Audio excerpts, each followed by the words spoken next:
Halo guys, selamat datang kembali ya di channel Stockholic. Nah, hari ini tanggal 19 Februari 2021. Nah, selama seminggu ini kita dibuat dakdikduk ya dengan IHSG yang bergerak cukup volatile, kenaikan dan juga penurunannya. Sebelum saya memasuki analisa saham, mungkin banyak sekali teman-teman selama satu minggu ini mendengar tentang istilah Bitcoin ya. Saya juga ada beberapa orang yang sempat tanya ke saya pendapat tentang bagaimana pandangan saya tentang Bitcoin. Di mana sekarang kan harga Bitcoin sudah menembus angka 720 juta kalau nggak salah ya, sekitar 720 jutaan. Nah, atas hal itu saya juga melakukan sedikit riset ya tentang Bitcoin ini. Saya juga amati, saya juga mempelajari bagaimana sih kerja dari Bitcoin. Nah, sebelumnya itu saya akan coba memberi lihat ini ya, salah satu hasil dari research saya. Nah, ini kalau teman-teman lihat ini adalah saya ambil data dari tanggal 17 Februari dan di sini saya melis semua koin-koin yang ada di Indodax. Jadi Indodax itu adalah salah satu exchanger yang ada di Indonesia. Nah, dari semua koin-koin ini saya tulis semua ada 111 koin ya yang ada di Indodax. Kemudian saya lihat exchanger lain yang ada di luar negeri yaitu Binance ya. Nah, exchanger lain yang Binance ini koin mana saja yang ada di Indodax tapi juga ada di Binance. Nah, itu saya catat di kolom ini yang yes ini. Nah, kenapa kok saya butuh ada minimal ada dua exchanger? Karena menurut saya kalau koinnya itu hanya diperdagangkan di salah satu exchanger itu resikonya lebih besar seperti itu. Kalau koinnya itu sudah diperdagangkan di beberapa exchanger, artinya koinnya itu sudah cukup famous lah ya. Nah, jadi kalau saya melihat mungkin kalau kita mau membeli koin itu kita perhatikan bahwa kalau bisa itu yang ada di Indodax dan juga yang ada di Binance minimal seperti itu. Nah, selain itu kita juga harus melihat itu yang untuk di volume transaksinya ya. Nah, volumenya kan ini ada yang cuma 100 juta, ada yang 100 miliar, ada yang cuma 2 miliar, bahkan ada yang nggak sampai 1 miliar transaksi hariannya.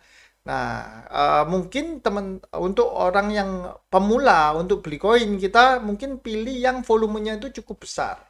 Jadi ketika kita mau jual koin tersebut itu gampang, gampang dicairkan, liquid lah seperti itu. Cuman kalau saya pribadi menyarankan jangan kita membeli koin yang apa ya, kita dalam jumlah yang terlalu besar ya. Kenapa? Karena cryptocurrency ini kalau sekali turun itu bisa sampai ya nol itu mungkin bisa saja. Saya nggak tahu ya. Karena kan nggak ada batas kayak ARB seperti di saham kan ada penurunan maksimum dia disuspend. Kalau di sini kan nggak ada, terserah sudah. Jadi pasarnya itu benar-benar liar. Terus tidak ada regulasi juga untuk cryptocurrency. Jadi kalau kita ke bank, kita transfer ke orang, itu kan ada yang mengatur kan.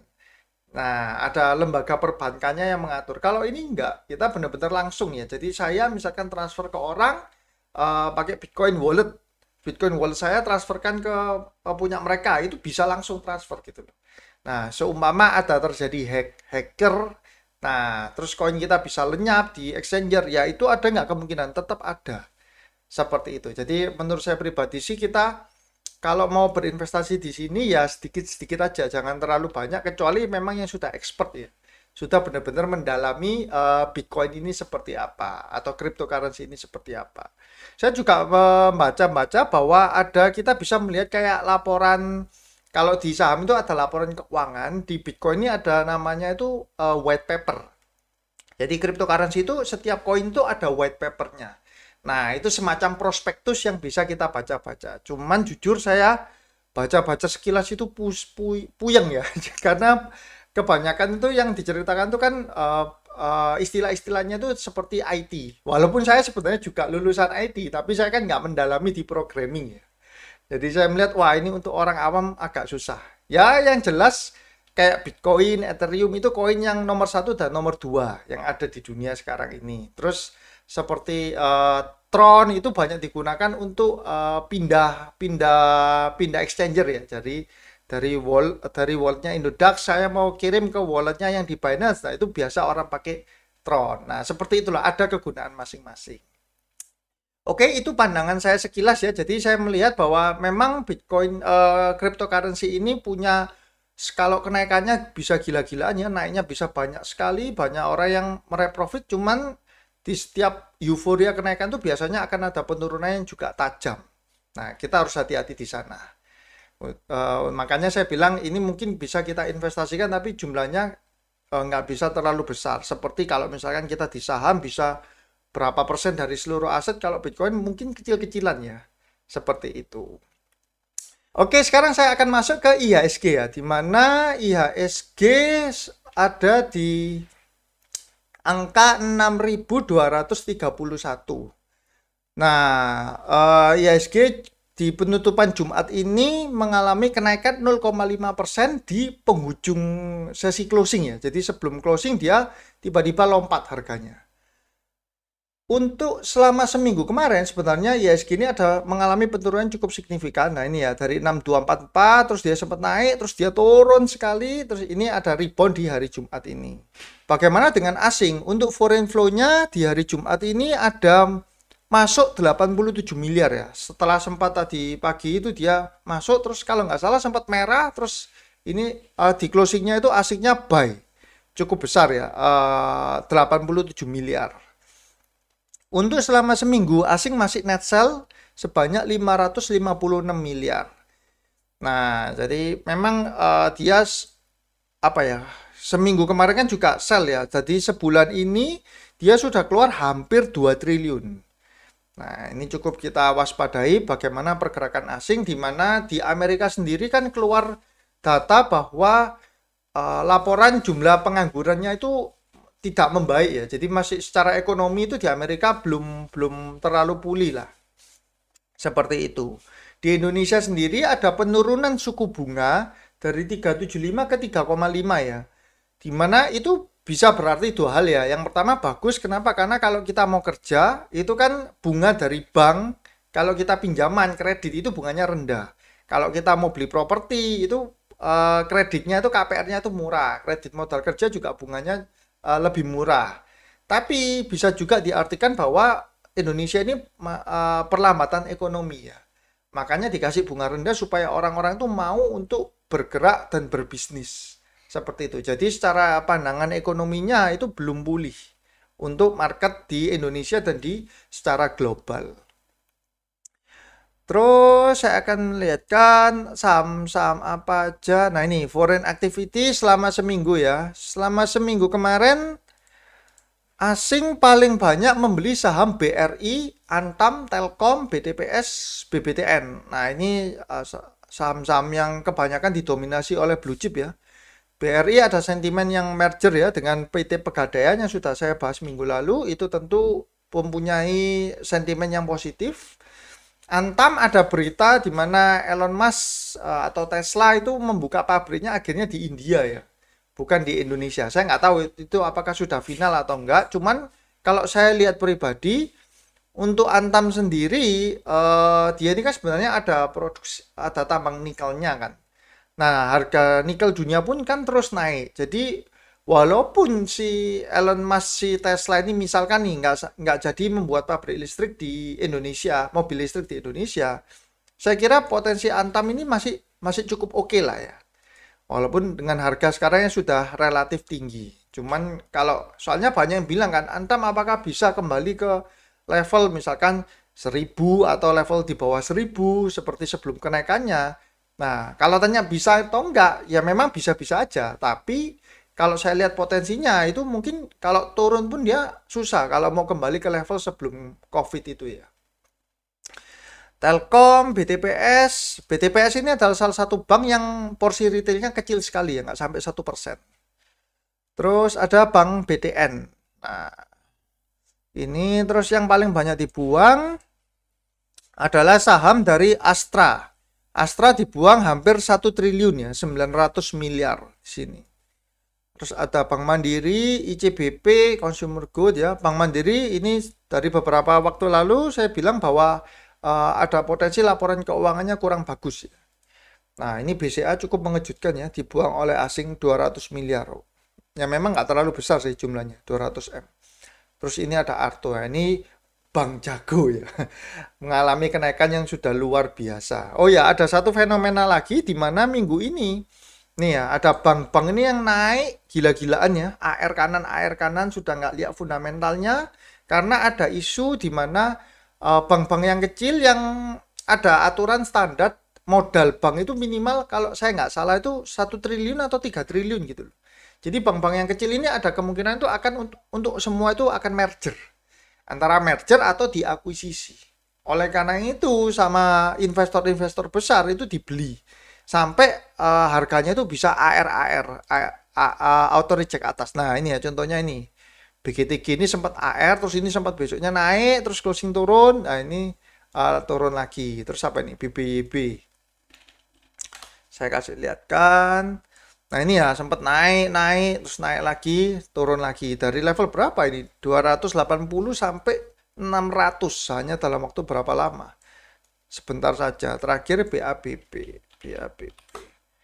BABB sama habis, oh ini malah dari 50 naik terus sempat naik lagi terus itu turun lagi seperti itu. Nah saya sendiri kurang terlalu suka kalau mengejar saham-saham yang seperti ini ya, dimana sebenarnya secara fundamental itu ya tidak ada sesuatu yang signifikan, tapi karena hanya isu saja. Nah saham-saham seperti ini nih cocok untuk ditradingkan secara scalping. Jadi kita mengejar kenaikan kalau sudah naik 10-15% terus ya sudah dilepas saja, nggak usah terlalu di hold lama. Karena ini benar-benar resikonya juga tinggi. Sama seperti kayak saham farmasi di tahun lalu ya, dimana harganya naik tinggi, gak apa-apa, kita lebih baik untuk scalping di saham-saham seperti ini. Karena misalkan ini di hold terus dia trennya berubah jadi tren turun, wah bahaya sekali. Terus selain saham perbankan, saya akan membahas juga masalah ini ya, emiten coal batu bara, di mana harga batu bara, nah ini sudah turun turun lumayan drastis ya. Sekarang ada di level 78. Sebelumnya di video minggu lalu saya bikin itu sekitar 82-83 ya. Berarti ini ada penurunan di batu bara, ini mengakibatkan harga saham-saham perusahaan batu bara pun ikut turun. Nah, kita bisa lihat ya dari Adaro dia juga turun, bahkan ini sudah mau ke angka supportnya ya. Titik supportnya. Mungkin kalau saya bisa lihatkan di sini. Adaro. Nah, ini Adaro sudah mau mendekati untuk titik supportnya. Di sini ya, 1150. Kalau teman-teman suka dengan buy on support, nah ini saatnya kita membeli saham dari coal batu bara. Karena apa? Karena kalau misalkan turun, kita cut loss-nya itu pendek sekali. Seperti itu ya di saham ini Adaro. Terus ada saham yang kedua yaitu PTBA. Di mana PTBA ini juga habis dead cross, dia tidak berhasil menembus MA60-nya ya. Dia masih di bawah garis yang hijau ini kan MA60-nya. Dia tidak berhasil menembus dan ada di supportnya ada di 2400 ini ya, 2400-an lah, 2400 2410. Kurang lebih sekitar segituan. Sekarang ada di level 2550. Nah, PTBA ini juga harganya masih ada di area-area support. Dan terakhir adalah ITMG. ITMG ini foreign flow-nya ini ya, yang garis biru ini adalah foreign flow. Foreign flow-nya itu naik terus ya. Jadi asing membeli terus saham dari ITMG ini. Sama harganya kurang lebih batu bara sama semua ya. Dia habis golden cross MA5 ke MA60-nya, terus dia dead cross lagi di hari ini ya. Hari ini dia dead cross turun seperti itu. Area buy-nya ada di level ini ya, 11660 untuk buy on supportnya. Cuman di ITMG ini ada sentimen yang mendukungnya yaitu asingnya masuk. Berbeda dengan yang kayak tadi ya, Adaro itu sentimennya masih secara brokerage itu distribusi. Ini ya. YP, YU 10,6 M. Jadi asingnya masih keluar, cuman harganya memang disupport dan secara fundamental dia menurut saya cukup bagus. Jadi coal cukup menarik dan mungkin saya bisa bilang kalau kita buy on support ini kita jangan langsung buy full force ya. Kita buy aja mungkin sekitar 40% lah kurang lebih dari alokasi yang memang ingin kita belanjakan. Nah, itu untuk saham batu bara ya. Terus untuk, nah ini ya, duo penopang IHSG, BRI dan BCA itu malah ditutup menguat ya. BRI ditutup menguat 2,6%, sedangkan BCA ditutup menguat 1,3%. Nah, ini mengakhiri, bukan mengakhiri, maksud saya mematahkan teori yang mengatakan bahwa IHSG akan jatuh keras di hari Jumat ini kan. Setelah kemarin beberapa hari ini IHSG ini sempat nggak jelas ya, jadi mau turun tapi nggak turunnya nggak terlalu kenceng, turun-turun seperti itu. Terus ada yang bilang bahwa ini akan menjadi Jumat ini IHSG akan drop cukup tajam. Nah, memang kalau berdasarkan data dari indeks Dow Jones keluarnya kemarin itu kan ada keluar data bahwa penganggurannya meningkat cukup tajam di Amerika ya. Nah, jadi ada kepanikan seperti itu wajar sih. Saya bilang sih wajar. Cuman kalau kita lihat dari ini duo penumpang IHSG-nya ini, ternyata BRI dan BCA-nya itu malah malah plus, malah hijau. Nah, kita coba cek ya. BRI ini sentimennya ini ada malah big akumulasi ya. RX membeli 170M. Foreign flow-nya kalau kita lihat itu naik. Jadi dia masih bergerak dalam zona uptrend untuk Bank BRI. Ini ya, dia foreign-nya masih naik dan dia belum menembus MA20-nya. Bagaimana dengan BCA? BCA kan tadi dibuang ya oleh asing. Nah ini ya, BCA-nya ini dead cross ya. BCA-nya dead cross MA5 ke 20-nya. Dia trennya sudah mau berubah ke arah turun ya. Terus di KZ-nya jualan 250 miliar. Cukup besar ini ya. Kaset jualannya. Coba kita cek ya. BBCA. Ini tanggal 19 ini kaset jualan 80, YU beli 90. YU-nya foreign, kasetnya itu juga foreign. Jadi ini transaksi foreign ya. Wajar karena pemegang saham terbesar BCA itu adalah foreign. Kalau kita lihat kemarin tanggal 18. Nah ini ya, tanggal 18 kemarin yang kasetnya berjualan cukup banyak, 170M. DX ini bahana biasanya lokal. Oh ini bahananya bahana foreign. Oh ya, jadi ini transaksi yang mendominasi adalah transaksi dari foreign di saham Bank BCA ini. Kalau di antara dua ini mungkin BRI lebih menarik ya, karena masih ada sentimen positif. Nah, cuman kalau kita lihat dari sini ada potensi minggu depan ini IHSG ada kemungkinan masih bisa bertahan lah ya, nggak drop sampai parah-parah amat lah. Terus yang kedua adalah diumumkannya SWF ya, direksi dari SWF, tapi malah membuat harga saham konstruksi infrastruktur itu rontok ya. Ini contohnya Wika turun hingga sekarang tinggal 1.800 ya. Nih grafiknya turun terus. Terus ada Waskita juga mengalami penurunan. Nah ini ya, turun. Sama terakhir juga ada PTPP ya. PTPP secara grafik juga mengalami, nah ini penurunan. Grafiknya sama semua. Jadi kalau konstruksi ini satu sama lain itu kurang lebih mirip. Untuk Krakatau sendiri, nah ini dia ada mengalami juga sama penurunan dari level 770-an. Sekarang ada di level 705. Seperti itu. Nah, cuman keras ini seperti di video minggu lalu saya bilang bahwa ada sentimen yang positif yaitu untuk laporan keuangannya ini. Ini kan dia belum dimasuki dana yang PEN ya, dana yang pemulihan ekonomi nasional 3 triliun. Kalau dia sudah dikonsolidasi dengan laporan keuangan yang itu, maka seharusnya di laporan keuangan yang tahunan itu akan mengalami perubahan yang bagus, yang positif untuk keras. Seperti itu. Oke, konstruksi sudah. Nah, terus kira-kira apa sih yang menarik untuk minggu depan? Jadi, kalau saya melihat karena suku bunga kan sudah mulai turun ya. Kalau suku bunga turun itu biasanya diuntungkan itu adalah sektor properti. Di mana properti kita tahu ada Pakuwon, ada Ciputra, ada SMRA, ada BSDE. Nah, mungkin saya di sini akan mengambil contoh yang ini ya, SMRA sama Pewon.